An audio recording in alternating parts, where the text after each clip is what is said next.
no capítulo 10, verso 1. Aí ele diz, porque eu sei que eles têm testemunho, têm zelo de Deus, mas não têm entendimento, a compreensão deles ficou bloqueada.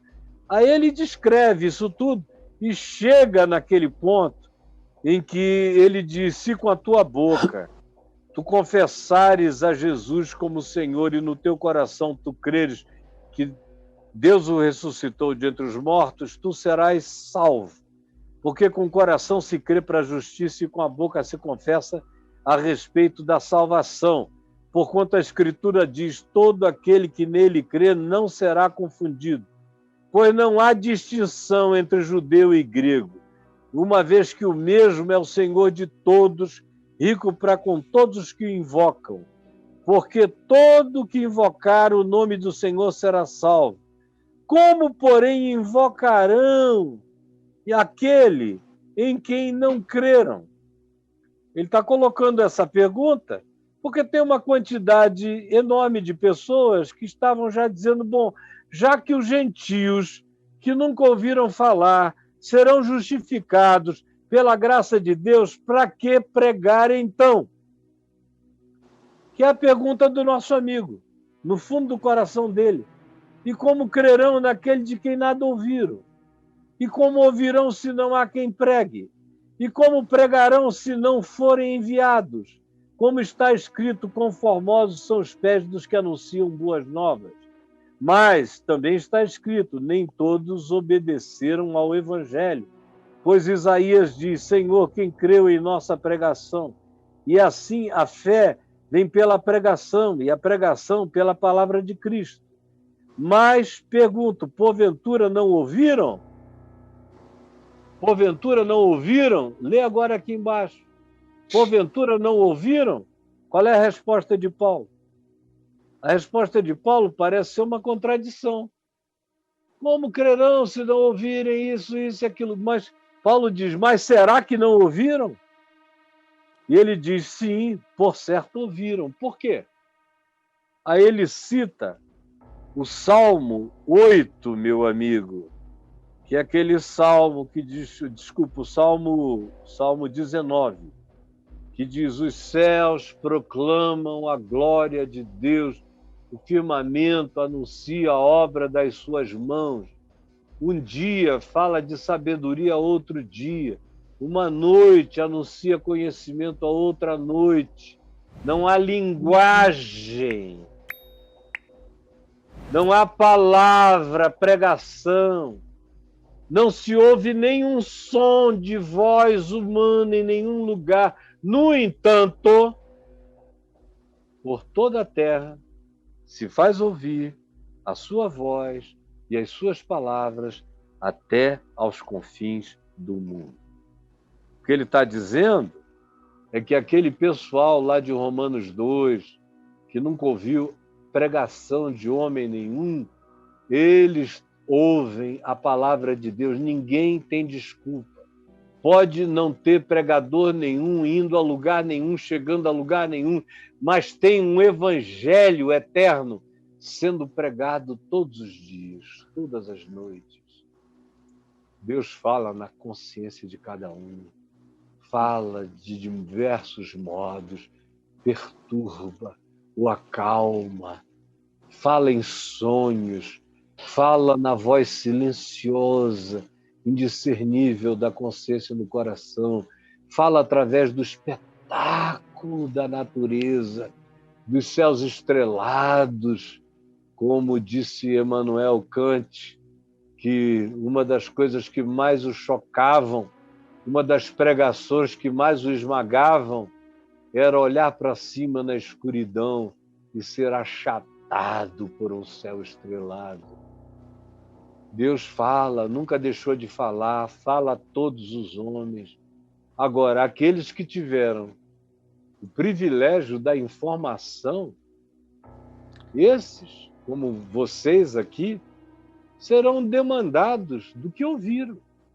Cada um de nós vai ser demandado pelo que recebeu, não pelo que não recebeu.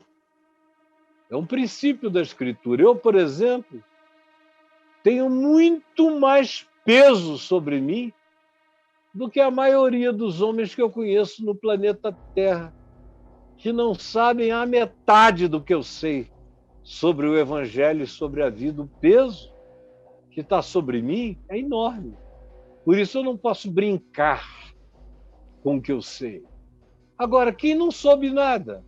Quem não soube nada tem o que tem, do tamanho do que tem. E eu não vou colocar sobre quem não soube nada o peso que está sobre mim, que sei tanto, que recebi tanto.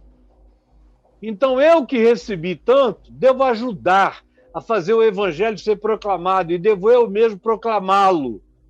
Agora, quem não soube de nada está ouvindo o Evangelho silencioso, que é ouvido em toda a Terra.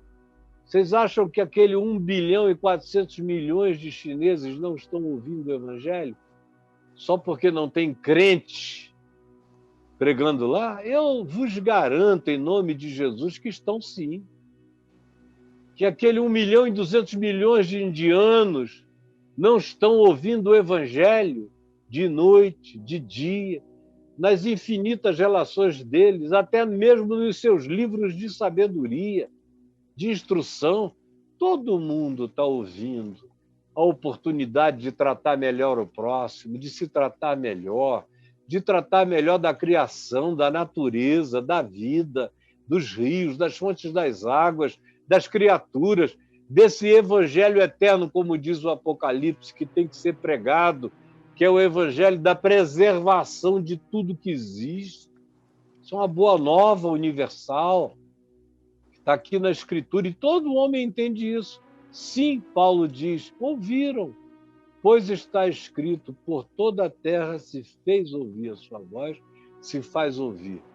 Então ele está perguntando, respondendo aos que eventualmente tinham ouvido pregações do próprio Paulo ou de outros, ou dos apóstolos, tanto quanto está respondendo acerca daqueles que não ouviram nada de ninguém, aonde ninguém chegou ainda, mas ouviram porque Deus está falando. Agora, se eu puder ir, eu vou. Eu vou porque Jesus me mandou ir, e eu vou por uma razão. Eu sei que quando o evangelho chega, os processos se aceleram. Quando o evangelho verdadeiro é ensinado a pessoas verdadeiramente sinceras. Aí uma bomba de natureza quântica explode. E o evangelho vai fazendo as pessoas darem saltos de lucidez. E esse é o objetivo, é criar uma nova humanidade. O projeto de Jesus era fazer todo mundo nascer de novo, não crentes, nem cristãos, porque Jesus não estava fundando o cristianismo, ele estava ensinando o caminho, a verdade e a vida. O que ele queria é que todo mundo andasse no caminho para o qual ele disse, segue-me. Na verdade, que ele disse, eu sou. E na vida, que ele disse que seria abundante. Em todo mundo, em todo lugar. E isso não é privilégio de religião. Isso deveria ser uma espiritualidade, um estilo de vida, um modo de ser e de existir. Então, meu querido, tem gente que é alcançada como você foi ouvindo. E tem gente que morreu. E a humanidade inteira morreu sem saber de Abraão, de Isaac, de Jacó, de Moisés, de Davi, dos profetas. Morreu sem saber que Jesus tinha vindo, tinha morrido por eles e tinha ressuscitado por eles. Eles só ficaram sabendo quando abriram os olhos do lado de lá e encontraram Jesus e, de repente, disseram, eras tu, eras tu. O tempo todo foste tu. Então tem aqueles que vão para lá sabendo o que ele disse, eu vou preparar-vos lugar. E tem aqueles que chegam lá sem terem sabido de nada. E ele disse, vem, porque eu tive fome e tu me deste de comer. Eu tive sede e tu me deste de beber. Eu estive nu e tu me vestiste. Eu estive enfermo e tu me visitaste, eu estive preso e tu foste ver-me. Eu fui estrangeiro e refugiado, e tu me acolheste. E eles vão dizer: quando, Senhor, que nós te vimos assim? Nós nem sabíamos que tu eras tu. Quando foi que nós te vimos assim? E Jesus lhes dirá: porque vocês praticaram o Evangelho. Porque todas as vezes que vocês fizeram isso a qualquer ser humano, em qualquer lugar da Terra, em qualquer geração, em qualquer cultura, em qualquer civilização, sabendo de mim ou não sabendo de mim, todas as vezes que vocês me amaram no próximo, tratando do próximo, foi a mim que vocês deram de comer, beber, vestiram, abrigaram, visitaram e acolheram. Foi a mim. Eu acho que aqui teriam que cessar as dúvidas todas. Tem gente que sabe, e há bilhões e bilhões que morreram sem saber de nada, mas aquele que é o meu advogado, que sei, João diz não somente o vosso advogado, e não somente fez a propiciação pelos vossos pecados, mas ainda, pelos do mundo inteiro. Então, mesmo que Paulo tivesse falado uma besteira e ele não falou, eu filtraria Paulo em Jesus. Mas o que Paulo falou é coerente, totalmente coerente. E se você entende o público do Zoom, lá no capítulo 16, aí você entende a epístola, porque ela era uma resposta àquela coletividade, que ele faz questão de mencionar nos detalhes os nomes, como ele não menciona em extensão tão explicitamente maior do que em qualquer outra carta dele.